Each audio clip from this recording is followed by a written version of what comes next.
Hello दोस्तों, आज की क्लास में हम स्पीडी करेंट अफेयर वार्षिकांक 2024 दिसंबर एडिशन में दिया गया चैप्टर आर्थिक सर्वेक्षण 2023-24 इस टॉपिक को कवर करेंगे।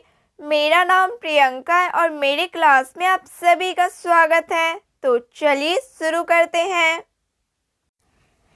आर्थिक सर्वेक्षण 2023-24 वित्त मंत्री निर्मला सीतारमण ने 22 जुलाई 2024 को संसद में आर्थिक सर्वेक्षण 2023-24 पेश किया। वित्त मंत्री निर्मला सीतारमण ने 22 जुलाई 2024 को संसद में आर्थिक सर्वेक्षण 2023-24 पेश किया। यह मुख्य आर्थिक सलाहकार वी अनंत नागेश्वरन के नेतृत्व में तैयार दूसरा आर्थिक सर्वेक्षण है। आर्थिक समीक्षा 2023-24 महत्वपूर्ण तथ्य है। वित्त वर्ष 2023-24 में भारत की वास्तविक जीडीपी 8.2% बढ़ी, जो वित्त वर्ष 2023-24 की 4 में से 3 तिमाहियों में 8% से अधिक रही। वित्त वर्ष 2024-25 में भारत की जीडीपी 6.5% से 7% के बीच रहने की उम्मीद है। वित्त वर्ष 2023-24 में जीवीए में 7.2% की वृद्धि हुई है। 2011-12 की कीमतों पर और स्थिर कीमतों पर शुद्ध करों में 19.1% की वृद्धि हुई है। वित्त वर्ष 2023-24 में खुदरा मुद्रास्फीति 6.7% से घटकर 5.4% हो गई। वित्त वर्ष 2023-24 में सकल स्थिर पूंजी निर्माण में वास्तविक रूप से 9% की वृद्धि हुई है। वित्त वर्ष 2023-24 के दौरान सीएडी सकल घरेलू उत्पाद का 0.7% रहा, जो वित्त वर्ष 2022-23 में सकल घरेलू उत्पाद के 2% घाटे से बेहतर है। वित्त वर्ष 2023-24 में वैश्विक वस्तुओं के निर्यात में भारत की हिस्सेदारी 1.8% थी। बेरोजगारी दर 2022-23 में घटकर 3.2% रह गई है। बेरोजगारी दर 2022-23 में घटकर 3.2% रह गई है। युवा बेरोजगारी वर्ष 2027 से 18 17.8% से घटकर 2017 से 18 के 17.8% से घटकर 2022-23 में 10% हो गई है। वर्तमान में महिला श्रम बल भागीदारी 37% है। वर्तमान में महिला श्रम बल भागीदारी 37% है। कृषि क्षेत्रों ने पिछले 5 वर्षों में स्थिर कीमतों पर 4.18% की औसत वार्षिक वृद्धि दर दर्ज की है। वित्त वर्ष 2015-16 से 90 लाख हेक्टेयर क्षेत्र सूक्ष्म सिंचाई के अंतर्गत शामिल किया गया है। 9.4 लाख करोड़ रुपए की सीमा के साथ 7.5 करोड़ किसान क्रेडिट कार्ड जारी किए गए। भारत का इलेक्ट्रिक विनिर्माण क्षेत्र वैश्विक बाजार हिस्सेदारी का 3.7% अनुमानित है। वित्त वर्ष 2022-23 में घरेलू उत्पादन बढ़कर 8.22 लाख करोड़ रुपया हो गया, जबकि निर्यात बढ़कर 1.9 लाख करोड़ रुपया हो गया। वित्त वर्ष 2023-24 में सेवा क्षेत्र की अर्थव्यवस्था में 55% हिस्सेदारी थी और इस वर्ष के दौरान इसमें 7.6% की वृद्धि हुई है। डिजिटल माध्यम से दी जाने वाली सेवाओं के निर्यात में वैश्विक स्तर पर भारत की हिस्सेदारी वित्त वर्ष 2023 में बढ़कर 6% हो गई है।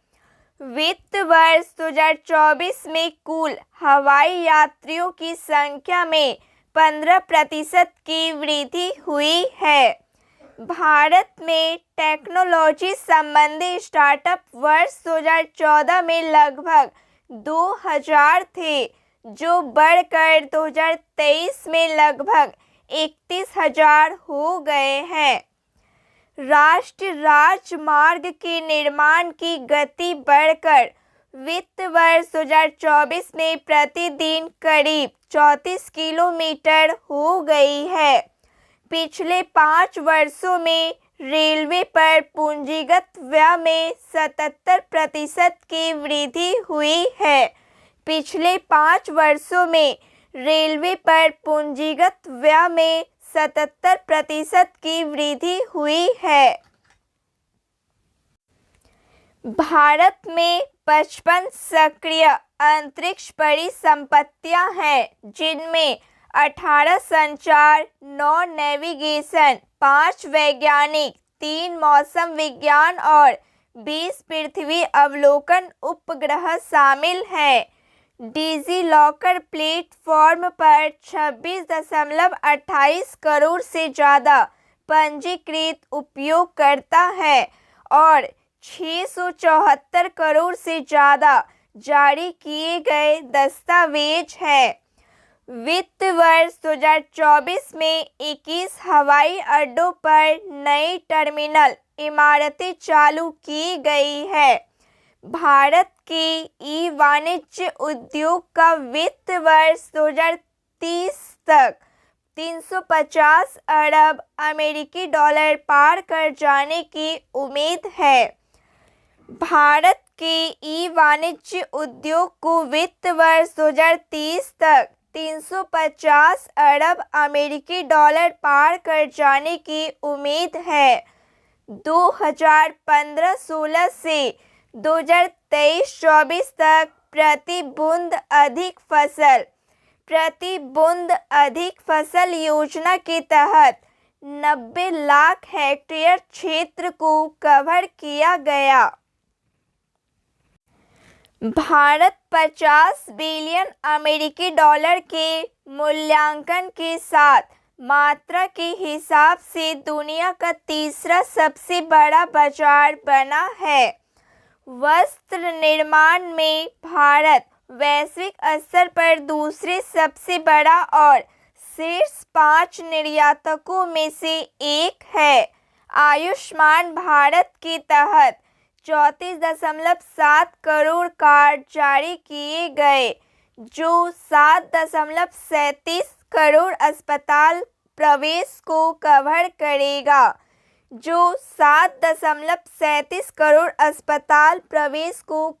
करते हैं। मार्च 2024 में इंटरनेट घनत्व भी बढ़कर 68.2% हो गया है। भारत विशेष रूप से नवीकरणीय ऊर्जा क्षेत्र में आयात हेतु चीन पर बहुत अधिक निर्भर है। वर्ष 2030 तक गैर कृषि क्षेत्र में प्रति वर्ष लगभग 7.85 मिलियन नौकरियां प्रदान की जाएगी। विद्यांजलि पहल के तहत सामुदायिक सहभागिता के माध्यम से 1.44 करोड़ छात्रों के लिए शैक्षिक अनुभवों को बढ़ाया गया है। पोषण भी पढ़ाई भी कार्यक्रम का उद्देश्य आंगनबाड़ी केंद्रों पर विश्व का सबसे बड़ा सार्वभौम उच्च गुणवत्ता वाला प्री स्कूल नेटवर्क विकसित करना है।